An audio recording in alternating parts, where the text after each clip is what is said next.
Les praticiens, j'espère que vous allez bien. Aujourd'hui, question très simple que j'avais posée hier en story sur Instagram. Et la question était, quelles sont vos résolutions? Quelles sont vos résolutions pour cette rentrée? Alors c'est vrai que la question des résolutions est très sensible. En fait, elle est un peu fourbe parce que on développe tous des stratégies donc de contournement, d'évitement, de procrastination déguisée, de procrastination des fois très intelligente. Euh, donc les résolutions c'est bien. Euh, alors la question c'est est-ce que vous allez vous y tenir? Est-ce que vous avez de l'expérience avec ces résolutions-là? Est-ce que vous les avez déjà appliquées au point dans le passé? Est-ce que ce sont vraiment des choses auxquelles vous tenez et que vous allez appliquer tous les jours? Ou est-ce que c'est des stratégies pour vous dire, voilà, je reste positive, je vais prendre de bonnes décisions, je vais les suivre et tout. Donc c'est vrai que on a tous, moi y compris, fait de grandes résolutions avec de grands espoirs euh, sur des choses que nous savons. Par contre, ce qui est intéressant, c'est que nous savons concrètement que c'est important, ce qu'on doit faire. Est-ce qu'on s'y tient ou pas? Ça, c'est une autre question. Et le plus souvent, donc ces résolutions-là représentent une forme de mantra intérieur. Donc, on se donne bonne conscience, se dit voilà, je m'y mets, et on ponctue ça avec enfin, on accole ça à des dates précises. Donc, la rentrée. Bon, moi, j'ai posé la question parce que c'est la rentrée. Ça se pose aussi en fin d'année. Son anniversaire, début des vacances, fin des vacances, quand ma fille sera née, quand je serai ça ou ça, quand je ferai ça ou ça. Vous savez, c'est toujours en fait, c'est tout, le fait de donner comme ça, de se donner une date, un repère dans le temps et de se dire on va pouvoir faire ce qu'on veut parce qu'on a fixé une date. Donc c'est déjà, voilà, c'est sérieux. Ça donne un peu de ce côté solennel en fait à la résolution. Donc je voulais savoir, comment vous faites déjà pour tenir vos engagements, vos propres engagements envers vous-même, parce que généralement les résolutions, le plus souvent, ce sont des résolutions qui concernent des choses qui nous intéressent nous personnellement, pas forcément l'entourage. Donc, est-ce que vous êtes vraiment dans cette dynamique de se dire, je prends une résolution, alors une résolution ou deux, parce que c'est un peu traître quand on fait quand on fait une liste très longue, généralement, on sait que on va pas s'y tenir, hein. Donc, si vous avez une ou deux résolutions pour cette année-là, pour cette rentrée-là, euh, alors pourquoi la rentrée aussi entre parenthèses? Parce vous avez été en vacances, donc vous avez eu le temps justement de prendre de la hauteur, de réfléchir, de vous dire c'est bon, je vais m'y mettre à telle ou telle chose. J'ai des personnes par exemple qui me disent ouais, je vais me mettre à la vidéo, je vais ouvrir mon blog, je vais faire des conférences, je vais être moi-même, vous voyez. Donc c'est très louable comme entreprise, comme action, mais est-ce que vous allez vous y tenir? Si oui, quelles sont vos tactiques? Comment vous faites pour vous gérer vous-même, gérer ces résolutions? Est-ce que vous avez un plan?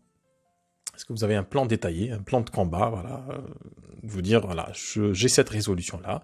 Par exemple, si je prends l'exemple de la vidéo, le fait de se mettre à la vidéo, euh, je me rappelle, il y a peut-être 2-3 mois, donc j'ai décidé de m'y mettre. C'est vrai que c'est pas évident de se montrer comme ça, de cette manière-là, de s'exposer. Et puis, j'ai utilisé certaines tactiques, certaines techniques, en fait, qui me permettent justement de ne plus avoir ce blocage. Et du coup, là, ça va un peu mieux. Donc, ces vidéos-là sont aussi une forme de thérapie pour moi. Donc, je me soigne en public. Donc, et vous êtes les spectateurs je sais pas si c'est de ma guérison, de ma convalescence. Donc, j'essaie d'aller au-delà de cette peur-là. Donc, j'y arrive. Il me semble que j'y arrive. Donc, la question, est-ce que vous arrivez à tenir vos engagements? Est-ce que vous avez un plan d'attaque? Est-ce que vous avez des techniques justement pour contourner ces peurs que vous avez? Euh, et si c'est le cas, donc dites-moi en commentaire quelle est votre baguette magique, comment vous faites pour vous y tenir. Est-ce que vous avez un calepin où vous notez tout? Vous avez des échéances? Est-ce que vous prenez l'objectif, votre résolution, et vous l'émiettez en fait, vous la découpez en petites parties? Comment vous faites concrètement?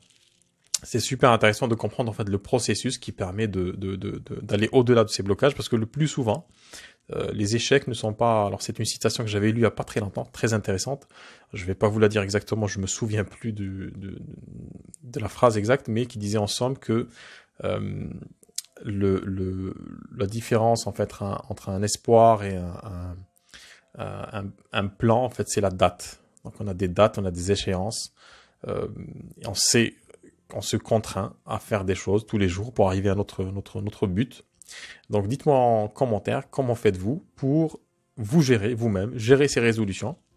Et aussi, est-ce que ces résolutions-là, parce qu'en fait j'ai vu hier une personne qui parlait de résolutions, et ça m'a donné envie justement de vous en parler et de converser de cette chose-là. C'est qu'elle se disait, c'est une résolution très très vague en fait, se dire voilà, je vais être moi-même. Vous voyez?